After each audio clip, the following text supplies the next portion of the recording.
Hello friends, welcome to Kannan info Tamil. நம்ம இன்னைக்கு என்ன டாபிக் பார்க்க போறோம் அப்படின்னா, ரெண்டு முக்கியமான டிஃபென்ஸ் அப்டேட் இந்த வீடியோல பார்க்க போறோம். முதல் டிஃபென்ஸ் அப்டேட், இந்திய முப்படைகளின் பயன்பாட்டிற்காக அமெரிக்காவிடமிருந்து MQ-9 ரீப்பர் ட்ரோன்களை வாங்குவதற்கு இந்தியா திட்டமிட்டிருக்காங்க. இது தொடர்பா அமெரிக்காவின் ஜெனரல் அட்டாமிக்ஸ் நிறுவனத்துடன் இந்திய அரசாங்கம் சமீபத்துல ஒரு பேச்சுவார்த்தை நடத்தினாங்க.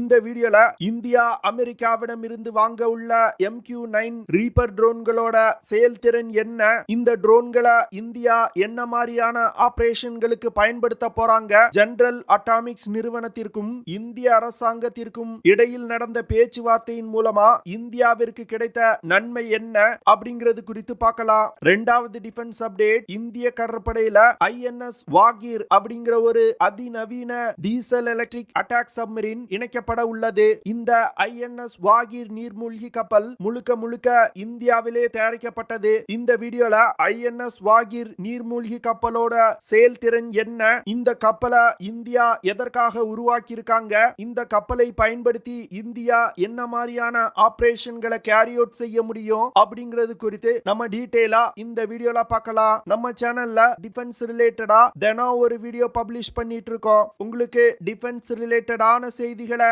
உடனுக்குடன் தெரிஞ்சுக்கிடணும்னா நம்ம சேனலை சப்ஸ்கிரைப் பண்ணி சப்போர்ட் பண்ணுங்க. நீங்க பண்ற ஒவ்வொரு சப்ஸ்கிரிப்ஷனும் எனக்கு அடுத்தடுத்த வீடியோஸ் போடுறதுக்கு ஒரு மோட்டிவேஷனா இருக்கும். அமெரிக்காவின் ஜெனரல் அட்டாமிக்ஸ் நிறுவனத்துடன் இந்திய அரசாங்கம் சமீபத்துல இறுதிக்கட்ட பேச்சுவார்த்தையில ஈடுபட்டாங்க. இந்த பேச்சுவார்த்தையின் முடிவுல இந்தியா அமெரிக்காவிடமிருந்து 30 MQ-9 ரீப்பர் ட்ரோன்களை வாங்க இருப்பதா செய்திகள் வெளிவந்திருக்கு. இந்த 30 ட்ரோன்கள்ல 12 ட்ரோன்கள் அமெரிக்காவில் தயாரிக்கப்பட்டதா இருக்கும். மீதமுள்ள 18 ட்ரோன்களை இந்தியாவில் தயாரிப்பதற்கு அமெரிக்காவின் ஜெனரல் அட்டாமிக்ஸ் நிறுவனம் முன்வந்திருக்காங்க. இந்த ட்ரோன்கள் இந்திய முப்படையில் இணைவதன் மூலம் இந்தியாவுடைய சர்வேலன்ஸ், ரெகானசன்ஸ் மற்றும் இன்டெலிஜென்ஸ் கேதரிங் கேப்பபிலிட்டில ஒரு மிகப்பெரிய முன்னேற்றம் ஏற்படும் அப்படின்னு டிஃபென்ஸ் எக்ஸ்பர்ட் சொல்றாங்க. இந்த 30 MQ-9 ரீப்பர் ட்ரோன்களை கவர்மெண்ட் டு கவர்மெண்ட் கான்ட்ராக்ட் முறைப்படி இந்தியா வாங்க இருக்காங்க. இந்தியா 30 MQ-9 ரீப்பர் ட்ரோன்களை $3 பில்லியன் அமெரிக்க டாலர் மதிப்புல வாங்க போறாங்க. அதாவது ஒரு MQ-9 ரீப்பர் ட்ரோனோட விலை 100 மில்லியன் அமெரிக்க டாலர். குறிப்பா சொல்லணும் அப்படின்னா தேஜஸ் MK-1A போர் விமானத்தை விட 2 மடங்கு விலை அதிகம். இந்த MQ-9 ரீப்பர் ட்ரோன்களோட விலை அதிகமா இருந்தாலும் இந்த ட்ரோன்களோட செயல்திறன் மிகவும் அதிகம். அமெரிக்கா இந்த ட்ரோன்களை ஆப்கானிஸ்தான், ஈராக், சிரியா, லிபியா போன்ற பல யுத்தங்கள்ல பயன்படுத்தி இருக்காங்க. சமீபத்துல ஈரானிய ராணுவ ஜெனரல் சுலைமானி மற்றும் அல் கொய்தா இயக்கத்தின் தலைவரை அமெரிக்கா இந்த MQ-9 ரீப்பர் ட்ரோன்களை பயன்படுத்தி தான் அசாசினேட் செஞ்சாங்க.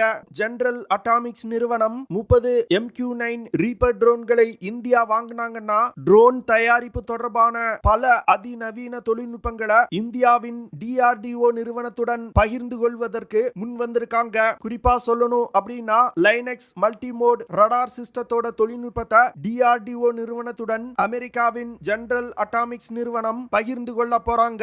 இந்த லைனக்ஸ் மல்டிமோட் ரடார் சிஸ்டம் உலகின் தலை சிறந்த ரடார் சிஸ்டங்கள்ல ஒன்னு. இந்த தொழில்நுட்பம் இந்தியாவின் DRDO நிறுவனத்திற்கு கிடைச்சதுன்னா இந்தியா வரும் காலத்துல உருவாக்க உள்ள தாபஸ், ருத்ரம் மற்றும் ஹால் ட்ரோன்கள்ல இந்த தொழில்நுட்பத்தை இந்தியாவால் பயன்படுத்த முடியும். இதன் மூலமா இந்தியா உள்நாட்டிலே தயாரிக்கும் ட்ரோன்களோட செயல்திறன்ல ஒரு மிகப்பெரிய முன்னேற்றம் ஏற்படும். அமெரிக்காவிடம் இருந்து வாங்க உள்ள 30 MQ-9 ரீப்பர் ட்ரோனை தலா 10 ட்ரோன்கள் என்ற விகிதத்துல இந்திய முப்படைகளுக்கு பிரித்து கொடுக்கப்பட உள்ளது.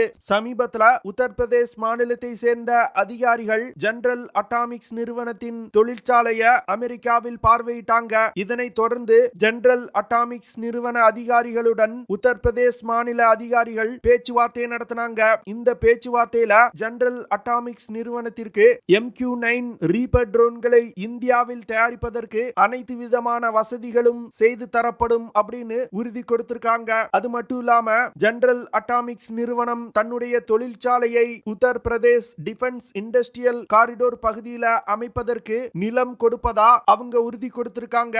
அதனால கூடிய விரைவில் அமெரிக்காவின் அதிநவீன MQ-9 ரீப்பர் ட்ரோன்கள் இந்தியாவிலே தயாரிக்கப்படுவதற்கு அதிக வாய்ப்பு ஏற்பட்டிருக்கு. அமெரிக்கா இந்த MQ-9 ரீப்பர் ட்ரோன்களை முதல் முதல்ல 2007வது வருடம் தன்னுடைய படையில் இணைச்சாங்க. MQ-9 ரீப்பர் ட்ரோன்களை அமெரிக்க விமானப்படை, ராயல் ஏர்போர்ஸ், இட்டாலியன் ஏர்போர்ஸ் போன்ற பல நாட்டு விமானப்படைகள் பயன்படுத்தி வர்றாங்க. இதுவரைக்கும் 400க்கும் மேற்பட்ட MQ-9 ரீப்பர் ட்ரோன்களை அமெரிக்கா தயாரிச்சிருக்காங்க.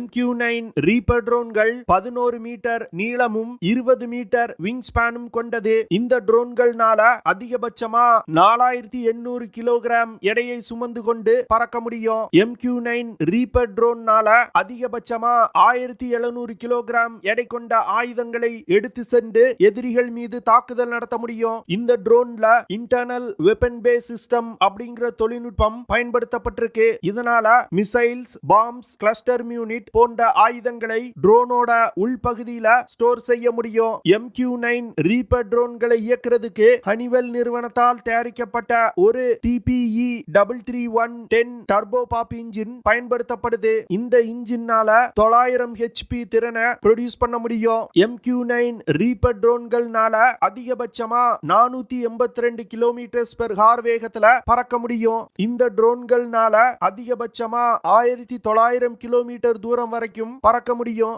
MQ-9 ரீப்பர் ட்ரோன்னால அனைத்து விதமான ஆயுதங்களையும் சுமந்து கொண்டு தொடர்ந்து 14 மணி நேரம் வரைக்கும் பறக்க முடியும். இந்த ட்ரோன்கள்னால அதிகபட்சமா 50,000 அடி உயரம் வரைக்கும் பறக்க முடியும். MQ-9 ரீப்பர் ட்ரோன் ஒரு 4.5 ஜெனரேஷன் விமானத்தை விட அதிகமா விலை இருப்பதற்கு முக்கிய காரணம் ஃபைட்டர் ஜெட் விமானங்களால் செய்ய முடியாத பல ஆபரேஷன்களை இந்த ட்ரோன்களை பயன்படுத்தி கேரி அவுட் செய்ய முடியும். குறிப்பா சொல்லணும் அப்படின்னா இந்த ட்ரோன்கள்னால காத்திருந்து டார்கெட்டுகளை தாக்கி அழிக்க முடியும். அதாவது இந்த ட்ரோன்கள்னால டார்கெட் ஒரு குறிப்பிட்ட எல்லைக்குள் வரும் வரைக்கும் பல மணி நேரம் காத்திருக்க முடியும். டார்கெட் இந்த MQ-9 ரீப்பர் ட்ரோனோட தாக்குதல் வரம்புக்குள் வந்ததும் உடனே இந்த ட்ரோன்கள்ல இருக்கக்கூடிய லாங் ரேஞ்ச் மிசைல்ஸை பயன்படுத்தி டார்கெட்டை தாக்கி அழிக்கும். இது போன்று இந்த ட்ரோன்களை பயன்படுத்தி அமெரிக்கா பல ஆபரேஷன்களை கேரி அவுட் செஞ்சிருக்காங்க.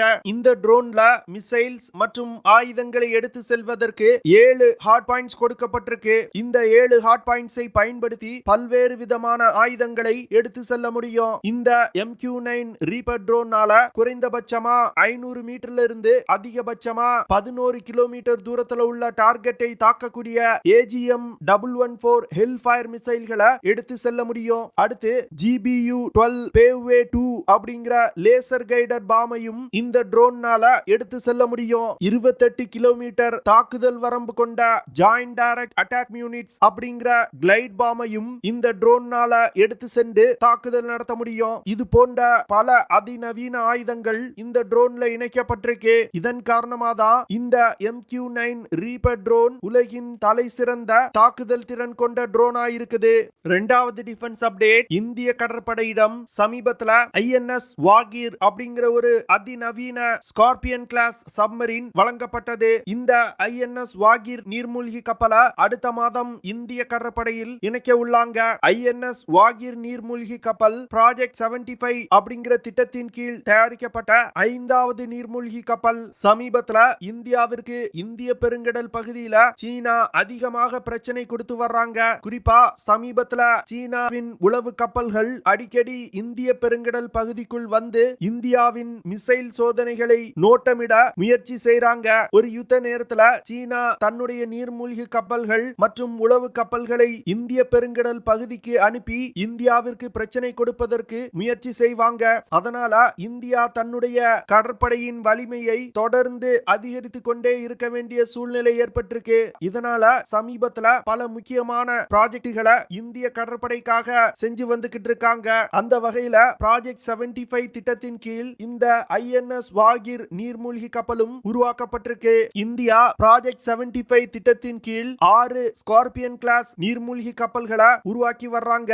ஏற்கனவே இந்த திட்டத்தின் கீழ் தயாரிக்கப்பட்ட 4 கப்பல்கள் இந்திய கடற்படையில் இணைக்கப்பட்டு விட்டது. இப்போ இந்த INS வாகீர் நீர்மூழ்கி கப்பல் 5வது கப்பலா இந்திய கடற்படையில் இணைக்கப்பட உள்ளது. இந்த INS வாகீர் நீர்மூழ்கி கப்பலை இந்தியாவின் மஸ்கான்டாக் ஷிப் பில்டிங் லிமிடெட் நிறுவனமும் பிரான்ஸ் நாட்டின் நேவல் குரூப் நிறுவனமும் இணைந்து உருவாக்கியிருக்காங்க.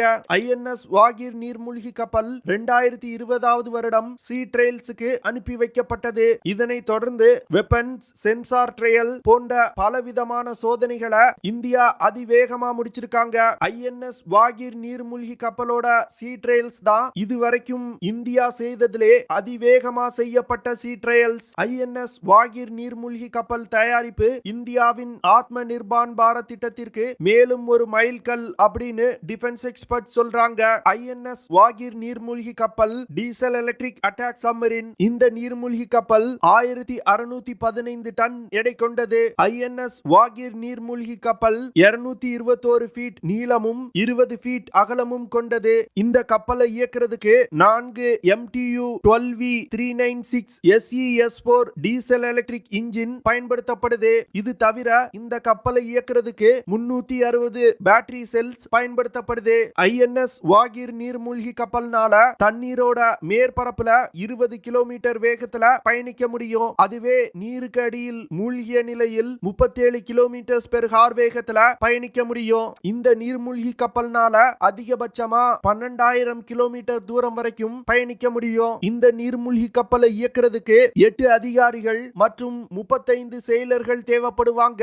ஐஎன்எஸ் வாகிர் நீர்மூழ்கி கப்பல்னால தொடர்ந்து 50 நாட்கள் கடற்பயணம் செய்ய முடியும். இந்த நீர்மூழ்கி கப்பல்னால அதிகபட்சமா 350 மீட்டர் ஆழம் வரைக்கும் கடற்கு அடியில் செல்ல முடியும். எதிரிகளின் நீர்மூழ்கி கப்பல் மற்றும் போர் கப்பல்களை தாக்கி அழிப்பதற்கு 6 533mm டார்பிடோ டியூப்ஸ் இந்த நீர்மூழ்கி கப்பல்ல இணைக்கப்பட்டிருக்கு. இந்த டார்பிடோ டியூப்ஸை பயன்படுத்தி 18 டார்பிடோக்களை லான்ச் செய்ய முடியும். டார்பிடோக்கள் தவிர SM-39 எக்ஸோசாட் ஆன்டி-ஷிப் மிசைலும் இந்த நீர்மூழ்கி கப்பல்ல இணைக்கப்பட்டிருக்கு. எதிரிகளின் போர்க்கப்பல்கள் மற்றும் நீர்மூழ்கி கப்பலை நமது கடல் எல்லைக்குள் வரவிடாமல் தடுப்பதற்கு தேவையான கடல் கன்னி வெடிகளையும் இந்த நீர்மூழ்கி கப்பல்னால டிப்ளாய் செய்ய முடியும். இது போன்ற பல சிறப்பு அம்சங்கள் இந்த ஐஎன்எஸ் வாகிர் நீர்மூழ்கி கப்பல்ல இருக்கு. ஐஎன்எஸ் வாகிர் நீர்மூழ்கி கப்பல் மற்றும் அமெரிக்காவின் MQ-9 ரீப்பர் ட்ரோன் இந்த 2 சிஸ்டங்களும் இந்திய படையில் இணைக்கப்படும் பொழுது இந்திய ராணுவத்தின் வலிமை பல மடங்கு அதிகரிக்கும் அப்படின்னு நான் நினைக்கிறேன். நீங்க என்ன நினைக்கிறீங்க? இந்தியா அமெரிக்காவிடம் இருந்து இந்த MQ-9 ரீப்பர் ட்ரோனை வாங்கலாமா இல்ல உள்நாட்டு தயாரிப்பு ட்ரோன்களையே இந்தியா டெவலப் செய்யலாமா அப்படிங்கறத கமெண்ட் பண்ணுங்க. ஓகே ஃப்ரெண்ட்ஸ், நம்ம வீடியோவோட நிறைவு பகுதிக்கு வந்துட்டோம். இதெல்லாம் தான் நான் உங்ககிட்ட ஷேர் பண்ணணும் அப்படின்னு நினைச்ச விஷயங்கள். ஐ ஹோப் நான் ஷேர் பண்ண விஷயங்கள் உங்களுக்கு பிடிச்சிருக்கும்னு நினைக்கிறேன். அப்படி பிடிச்சிருந்துச்சுன்னா ஷேர் பண்ணுங்க, லைக் பண்ணுங்க, கமெண்ட் பண்ணுங்க. மறக்காம நம்ம சேனலுக்கு சப்ஸ்கிரைப் பண்ணுங்க. அப்படியே அந்த பெல் நோட்டிபிகேஷனை கிளிக் பண்ணி ஆல்ங்கிற ஆப்ஷனை எனேபிள் பண்ணிக்கங்க. See you in the next video. Jai Hind.